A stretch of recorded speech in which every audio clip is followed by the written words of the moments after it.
Okay, so let's pull up this video I was gonna watch. Let's do that. Alright, so this is from the KRYTAN Herald, a creator for Guild Wars 2. Let's mute this for a second. Okie dokie.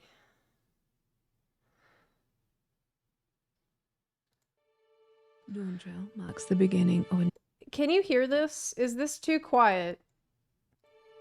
Dawntrail marks the beginning of a new era for Final Fantasy XIV, but does its story live up to expectations? Let's take a look, but before we begin, hey, I'm Fawn. She's quiet? Does she seem very quiet?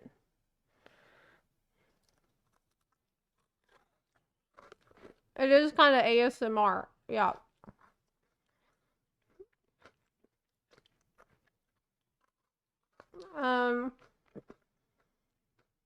It's okay. All right. Now, before we start, actually, no, it's fine. Okay. Dawntrail marks the beginning of a new era for Final Fantasy XIV, but does its story live up to expectations? Let's take a look, but before we begin, hey, I'm Fornax, welcome to my channel. Do pull up a chair and make yourself at home, and if you find anything herein of merit, please feel free to press my buttons below. And, of course, needless to say, yet I will say it anyway, there will be numerous spoilers ahead, not just for Dawntrail's MSQ, but for the whole narrative of 14, so you have been duly warned. Okay. 14, after Dawntrail, was the story of our awakening. It was a true hero's journey, from our fresh-faced beginnings to being accepted as a trusted scion. It's the account of our maturing into a battle-hardened veteran and war-weary bulwark of Aetheris. It was a fairly traditional story, in truth, with an Aesop's fable ethos without being heavy-handed in its lessons. I know I'm a better person for playing Final Fantasy XIV, and I cannot say that about any other game I've experienced. I think I remember actually saying this at one point. I think I remember I might have even put it in a video where I truly believed that the narrative, which treats you like a hero for helping people and being kind and being there when people need it and being brave and compassionate, I truly believed that this actually helped you, the player, try to prize those traits in yourself in a way that extended even beyond the story. That, like, it makes you feel better about yourself, even though obviously it's not you in the game. It just felt nice to be the hero of the world, when a lot of times in the real world it feels like we have so little control over what goes on. And I don't know, it kind of reminded you that even with small acts you can make a big difference. It's something that the story has showed us many times, like to have faith in people and try to find common ground and all that. And I feel like it's not been a big feature of the game though for quite some time. I think even in Endwalker I didn't really feel that way, because it wasn't really so much about you, but about like the overall like wrapping up of everything. But there were a lot of times when I did feel that way. This decades-long story arc has blessed us with complex antagonists, flawed allies, and at no point did I ever really feel talked down to, nor did it shy away from hard political or ethical questions. Under the writer's sharp-tipped quill, we've weighed the divine right of kings and the ethics of democracy, the dehumanization of the othered and the suffering of the oppressed and their oppressors. In truth, we have examined the breadth and depth of humanity's capacity for both good and evil. So when I say Dawntrail had a mountain to climb before its first word was even penned, I just cannot overstate the Herculean task it faced. And that is despite of Endwalker's somewhat, shall we say, uneven story delivery. So, did Dawntrail manage to hold its own against the glorious symphony of destruction and rebirth which preceded it? Well, it's complicated. Okay. We have The labors of Lamat until now been the axis around which the narrative has spun. In fact, never have I felt more the main character in an MMO, which is no mean feat. Dawntrail, however, is Wuk Lamat's hero's journey, and we take up the role of mentor and friend. Bunny based. I argue that it isn't Wuk Lamat's journey, because a journey implies point A and point B are different. And because Wuk Lamat just repeats the same things the entire time, I mean, I guess it's her journey from going weak physically to that time when she got really strong. Like, in terms of what really changed, that's all I could actually point to as being different for her. So if you want to call that a journey, you can. But this shift in tone and focus is accompanied in the game's opening chapter, its prologue, with a jarring lack of agency and action, not the rip-roaring roller coaster I was hoping for. Couple that with some truly odd musical choices in Tuliolal left me feeling rather nonplussed as we headed out to undertake Wuk Lamat's version. Didn't like the Tuliolal music.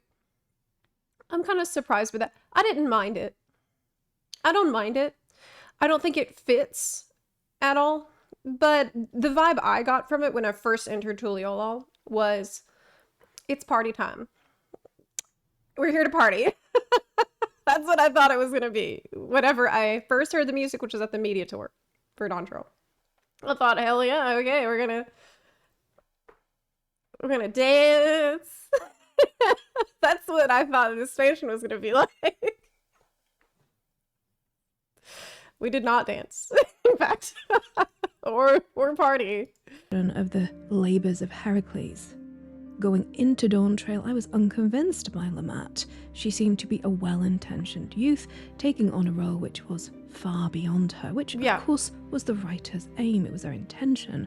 Her growth and education is the lion's share of the early game. In fact, all vying for the crown are equally unfit in unique ways. This displayed well by how they tackle each of the trials of the quests.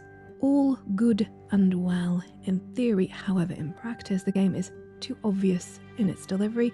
Never did I feel more talked down to, which is sad, with its ethic lessons feeling very heavy-handed and clumsy. Wuk Lamat, however, did begin to grow on me, inch by inch. I was won over by her compassion and determination, even if her boundless, well, bluff and bluster was rather taxing. The character of the Dawn Servant too endeared himself to me. He saw the flaws in his beloved children and hoped the trials created by his wiser aspect would temper them. By the time we reached the Azure Forest, I am not sold on that at all. And I feel like if I could go back and change anything about my video, I would probably be harsher. I'd spend a little bit more time being more harsh about Go Lil Jaja, because looking back, I feel like this is so inappropriate to try to use Warrior of Light Summer Camp as a way to train your potential new rulers who you expect could maybe take your place, instead of spending any time at all educating them or training them or preparing them in any like real way that I can see the results of anytime before this. Like, I literally do not know what he was doing with Wuk Lamat before I shut up. To me, it just seemed like she didn't exist before 6.55. Like, she didn't have things that happened. She didn't have training or education or really anything that went on. And also, it was a Ralja.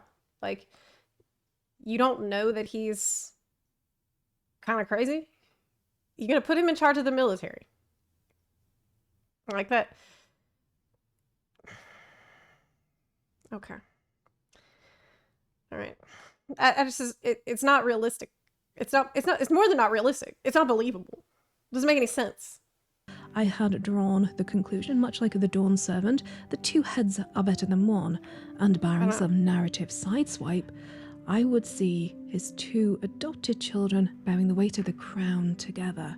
Corner being a surprise hit for me. From distant and cold to selfless and dutiful, his small narrative arc complemented Wuk Lamat's. Wow. Okay. The redemption of Bakul Jaja and the tragic nature of his circumstance was a compelling note in our tale too, unlike the fall of the deeply disagreeable Zoralja. His entitled, selfish arrogance was repellent for sure, not a bad start for a bad guy, but sadly his story rung with but one note. You see, where the source of Bakul Jaja's failings was explored by the writers, Zoral's was not.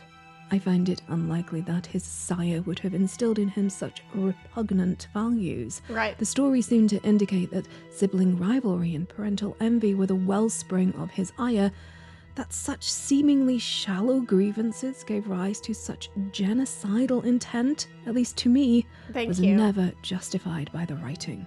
Thank you. That's obvious. He said he was spurned by his father. But the game itself tells us, like Wuk Lamat says, oh, Papa treated us with no less love than his trueborn son. That means he loved him too. He didn't... I think that something went wrong with different drafts of this script. And maybe Bakul Jaja was supposed to be the one who goes crazy because of the pressure of what was done to create him, which would have made more sense if his motive is that he was spurned. Remember that his dad was actually a butthole. Bakul Jaja's dad was the asshole who actually spurned him. And I don't know. The whole thing is a mess. This whole thing is a mess. This doesn't make any... At no point in the story did I have any idea what Zoralja was trying to say. It was completely all over the place. It was incoherent. It was like inconsistent from one time to the next time. But by his story, Zoralja's oversized role in the final chapters of Dawntrail just compounded this error, impacting the tale greatly. How can a thinking being not be changed by some 30 years? It doesn't make any sense. To me, he is just a badly written character, but perhaps I'm missing some cultural context, so please do let me know below. Cultural context? The closing chapter of Dawntrail revolves around the adjoined realm of Alexandria. I don't think there's any cultural context that would cause a person to stop behaving in, like, I'll say human ways. We have no reason to believe that the Mulja react in non-human ways typically. It's just, there's no need to reach for an explanation when there is none. And its ruler. This, for me, was the most interesting part of the story. It was like a Black Mirror episode spliced into a Disney princess movie. The premise of Alexandria laid at our feet complex ethical and social questions. Right. What is the nature of consciousness and the consequence of a mind without a soul? It touched on topics of bodily autonomy and privacy, seeking to explore the repercussions on a people robbed of grief. Raising the question, would you give up those you love for immortality? Which is really what's happening. No one asked that. They didn't raise that question because they didn't ask quite a question. Mutable, how does that shape culture? The story even strayed into the ethical minefield of commerce when the currency is life itself. I would imagine a far more dystopian society being born from... I mean, that was like a brief side comment someone made, I think once They're like, oh yeah, and they use the souls for like work bonuses. You can get those suckers out of a vending machine. You can get them as a bonus for doing a good job. That's all fine though. Okay, they're still doing it. That's their culture. Such oddities. The world the writers created, however, was mundane and awful enough to be believable. The most potent threat, however, came from artificial intelligence made manifest in Sphene. She is the living embodiment of the paperclip problem. The idea being, if you task a machine to make paperclips, but you don't sufficiently bound the AI ethically, the machine's drive to create paperclips would consume all resources and extinct all life on the planet, and then the solar system, and so on and so forth. For me, the first time I saw Sphene, I just knew she would wind up being the real big bad of Dawntrail. Small, cute, sweet girl ends the universe is a well-trodden trope in Japanese anime and manga, and of course, Endwalker. And I have to say, I had that same feeling when I first met Meteon. And don't even get me started. Oh my god, you're right. Well, it's the MSQ package. Started on Fan Daniel, another sad boy with a grievance and a galactic-sized ego to match. And in all honesty, he too suffered from the lack of character development we see again in Zeralgia. Ooh. And then came the Endless, the paperclip to Sphene's apocalypse. I've not felt so uncomfortable playing through a story since the raising of Teldrassil. The moral morass I was forced into was honestly excruciating. Yes! Now, if you believe the Endless are nothing more than complex algorithms, all good and well, no harm done. Personally, I'm not sure where the line of sentience lays, both in Final Fantasy XIV and reality. Therefore, our pleasant sightseeing tour getting to know the locals was marked by horrific moments of mass murder for me. To my mind, we could well be committing the very crime we were trying to prevent, and the plight of the Endless too was just awful. No choice in their existence, subjected to a system blind to their real needs and desires. In all that misery, however, I did enjoy the... I mean, that question isn't really explored. It's not, it's there in front of you and it needs to be addressed, but it's handled in the most shallow way possible. So you're not like, I think you're meant to just accept and move on. Like, all these people know that they're gonna be deleted and they're fine with it. Like, everyone's fine with it. It's all okay. And it's not a big deal, right? I think it would have been maybe interesting to have one of them fight you and like make it hard. Try to convince you that you shouldn't, because like try to make an argument. And that would have been interesting for the player to think about. But that would have also led to a lot of other ethical questions, which these writers really couldn't. I don't have faith that could be handled in a nuanced or careful way, compassionate way, right? But the deepening of Kryl and Erenville's stories, their threads throughout Dawntrail were enjoyable if bittersweet. Offing their respective parents, however, not so much. It was quite frustrating because to me, there seemed an obvious solution to the problem of the Endless, even if we still had to end Sphene, and that is Otis. You said the Endless were just programs. The real people are already dead. I felt nothing turning it all off. That's how I felt. Actually. I didn't feel anything turning it off. The only time I felt something was with the scene with Erenville and his mom, because it was very touching. But even that felt cruel in a sense, because he knew she was already gone, and this felt like just like a sick situation. But I did not see them as alive because they don't have soul ether. And that's part of what makes someone alive. You can't just copy memories onto something and create a simulacrum. Like, that's not the same as the person that lived. So by placing the minds, the living memory of the Endless, into the countless robots Alexandria seems able to produce, we could have created a stopgap, a safety valve to circumvent the need for violence on both sides.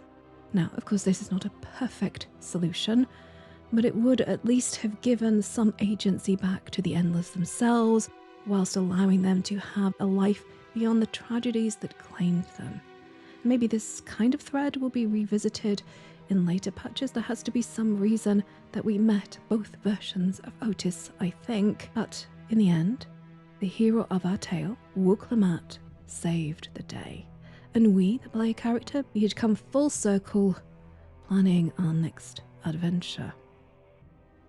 well, I think really the issue that I had, the bigger moral issue, the more clear moral issue, is the regulator situation, with souls being destroyed in the process. Souls being cleaned, which is horrific in its separate way, in a way that really presents a massive problem with all of the pre-existing lore that we have been told and given explicitly about how souls, memory, and scars on souls, like the memories that remain on a soul through their process in live stream, through the process of rebirth, this, like the colors of souls, how fragments of convocation numbers are returned, like all of that shit was really important before Dawntrail, and now it's like none of it existed. Now it's treated like it doesn't matter. The regulator process is super big issue for me. But it still goes on, and it's not, no one else seems to think it's a big deal, so I don't know. My conclusion, there are some Square Enix shenanigans which I feel compelled to call out in real hope that 14's next expansion will right these wrongs. So, for all that is good on Atheros, voice the whole MSQ. Its absence is jarring and immersion shattering. It doesn't break immersion, it smashes it with a hammer. And it's just bad for business. People will engage with the story if there is voice acting. They will not if it is not, and it is just a bizarre silent movie marked by footfalls. It is strange. Honestly, most of the narrative tone, its vibrance, and any chance of humor is lost because of this. 14 is wildly successful financially, so there is no excuse why the entirety of the MSQ cannot be voiced. Right? And even if I had to play the whole expansion in Japanese... No, please understand, it's a small indie company. That's very expensive. They don't have the resources to do what you're asking. They have to put voice acting for Mahjong. The Scions were busy recording for Mahjong lines, so they couldn't add any more to the story. Yeah. I think the giants were fully voiced though, weren't they? They're like, hello, adventurer. And I'm like, this is the part they're gonna voice all of it, isn't it? And I was right, they did. I just don't know what they're thinking. What are they thinking? Don't ask me. I don't know what's going on over there. Japanese with subtitles. Hey. Please, for the love of gaming, at least voice the game in its native language. The narrative deserves it, the player base deserves it, and really, Enix, you are making this extraordinary game with a focus on narrative. If you want this to be a legacy title, the game deserves it itself. And the next unforgivable sin, one NPC model per race is a problem. If Square Enix was an indie developer, I could forgive the complete lack of NPC model diversity. They are, however, a juggernaut, and therefore must go to the naughty corner immediately and remain there until this jarring, again, immersion-shattering oversight is corrected. Even the humanoid characters look like they're all wearing a uniform. So much for Tuliola's cultural diversity. Makes Oh a my God. mockery of the narrative. And side note, I don't think I've ever heard that complaint before. I've never thought about it before, but it is kind of true. The lack of NPC diversity, and most of the NPCs are super samey. Yeah, I mean, this is a decent point. the mouth rigging for many NPCs, especially the giants, is just awful, and I do not understand why. Is there some lack of resources with 14 specifically that I'm unaware of? Please do let me know below, because this is their flagship. I don't understand what's happening. I mean, that's a good point too. Like the Hanu that are like, I don't even know if I can do it. When I smile.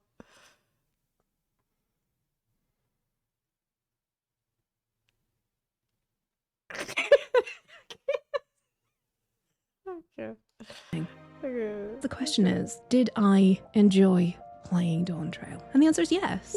It held my attention, it expanded my understanding of the world, and that of many companion NPCs who I actually care about. Erranville. It also spawned many Erranville. conversations about the topics and ideas examined by the writers herein. So that Erranville. was great. And it also allowed us to explore many beautiful environments and dungeons.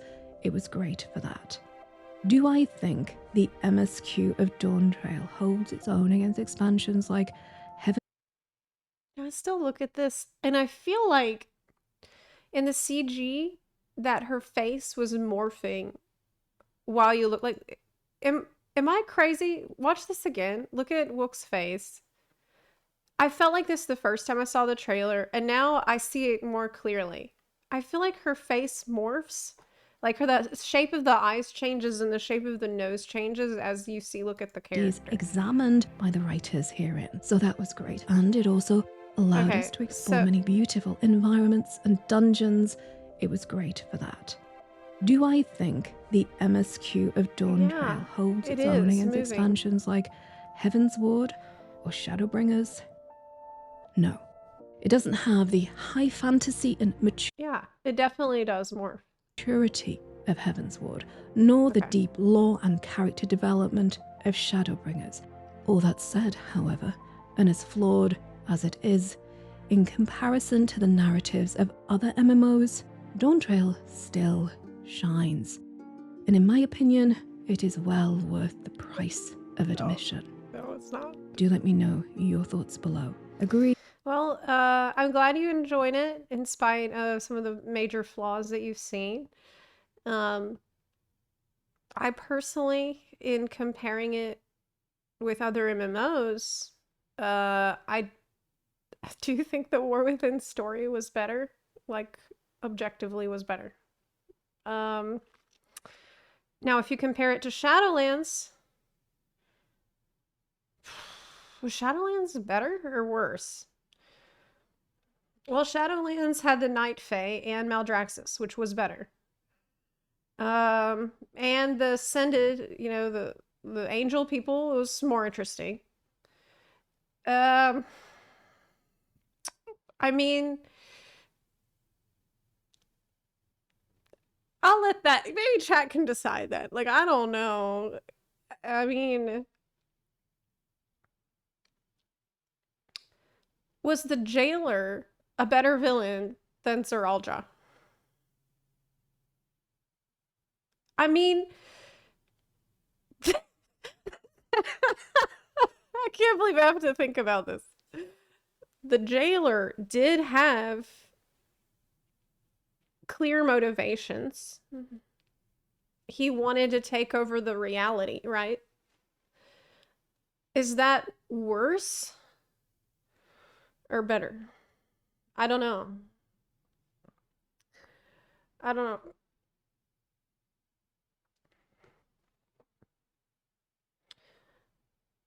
I kind of like Shadowlands outside of the Jailer. I liked the Winter Queen. Dawntrail did not destroy all the old lore like Shadowlands did. Shadowlands is ass. Yeah, you're right. Yeah, you're right. But it kind of did, though.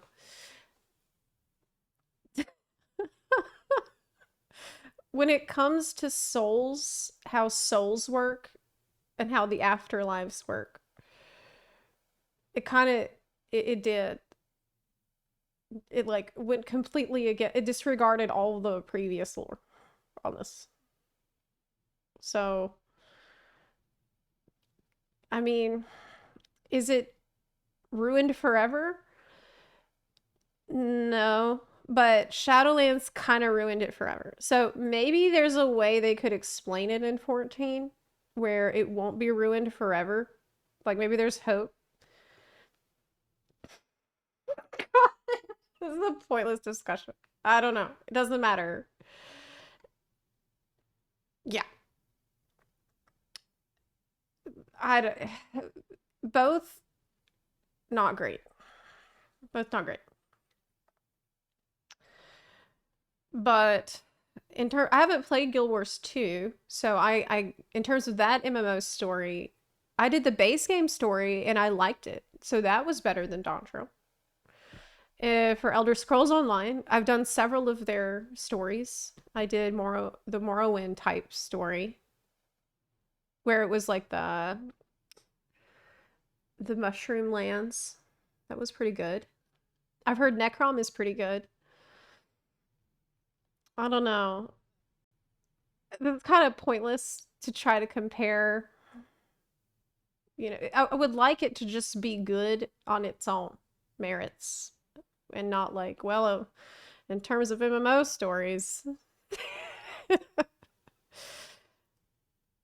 Is Inazuma better than Dawntrail? Yes. Yes, though. It's much better. Because Inazuma sucked in the first part because it was tedious and it was like a lot of political world building about the different commissions and shit that no one cares about. But then you get Raiden story. You get all that shit in the last part, which is incredible.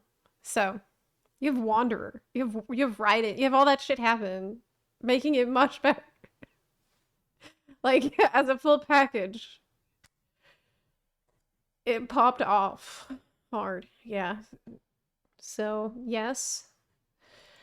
I disagree if I missed some nuance. What were the high points for you? What were the low points for you? And obviously this is just a story review. I haven't even touched on purely the gaming aspect of Dawntrail. And if you would like me to make that video, story better than Dawntrail. Whilst you're down there. Yes. Because if your crime is being boring, but you're still logically coherent, it's better than being boring and logically incoherent. So the worst parts of Stormblood was just a lot of political maneuvering and discussions about how the people will live next, and it was the politics. It was boring. The bureaucracy. Let's make sure everything. It was like overdoing it with the realism at times. I remember there were times in Stormblood when I thought, okay, I don't care.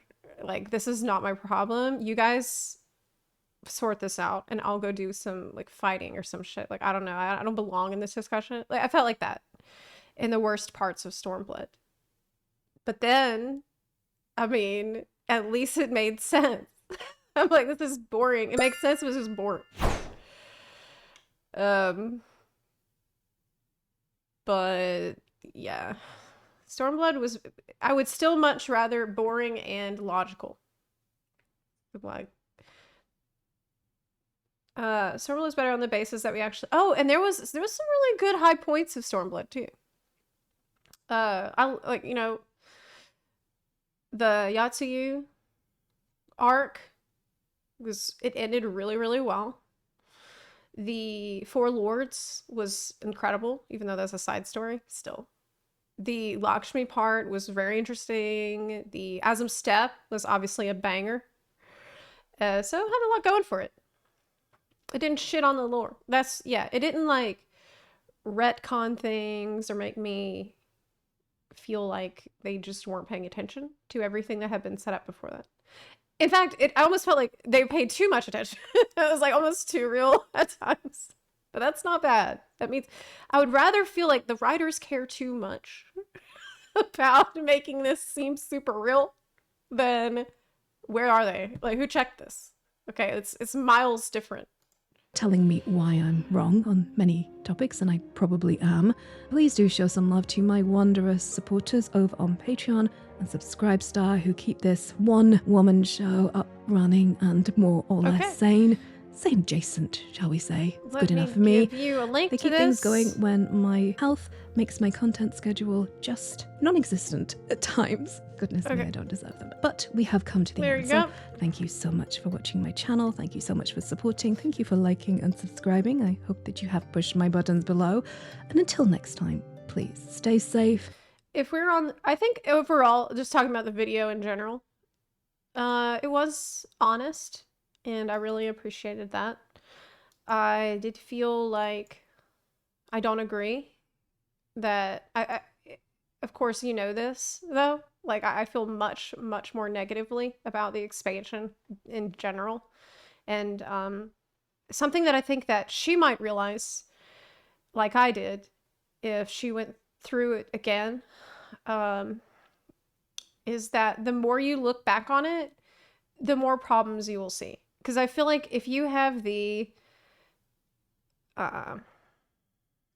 presence of mind to notice the unaddressed philosophical issues we encounter in living memory that could have been explored better, then there's a lot of other things that will also bother you if you go back and, like, you know, check it again. Because the more and more I've looked at this shit, the worse it gets. Like,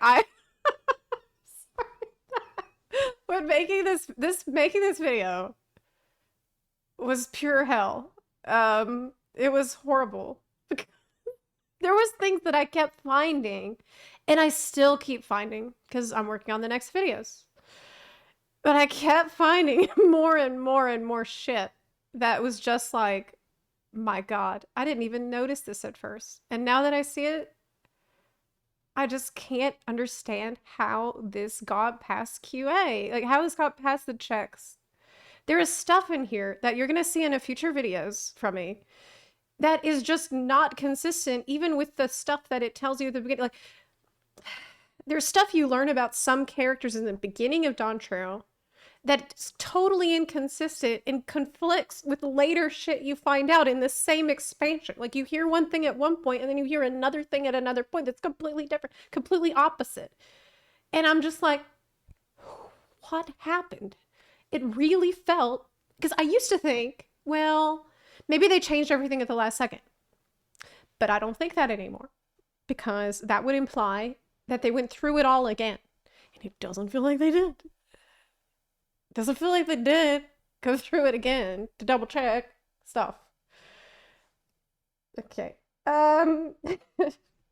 It's so weird how they were able to make Xenos into a good villain despite everything. And then they write Dawntrail. Like, what happened? I think Xenos had a lot of untapped potential. And looking back on Xenos, I really feel like perhaps I judged you too harshly. I'm sad we didn't get Garlemald, because I think that would have been the expansion where he was supposed to shine, and we really get to see into his backstory and explore him as a character a lot more. If we're on the topic of culture, Stormblood did that better. That one scene where Gosetsu saw how Sadu's tribe were acting and trying to come to grips with understanding their way of life. And oh yeah, oh God, you don't even want me to get into this. Sadu's tribe basically confirms the cycle of reincarnation that is further confirmed and elaborated upon in Endwalker. These people recognize the souls of their fallen brethren in the eyes of newborn babies, and they just keep coming back, and they have this, like, the knowledge of their past lives, and it's super interesting that, like, souls can return with like some connection of memory between them all. Like there's something that marks a soul that's unique to that soul that will return after being, you know, cleansed in the live stream. And that's, you know, further elaborated on in Endwalker when we're explained the basics of cosmology, the etherology, and all that goes out the window in Dawntrail. Just gone. Doesn't matter. Just doesn't matter. Drives me insane. But what can I do about it? Except complain, which I know people just I can't help it. I can't help it. That's what I'm gonna be doing. All I can do is complain about it. I cry every time. I cry every time I remember it. Some people are very mad. Some people are very upset. That's okay though.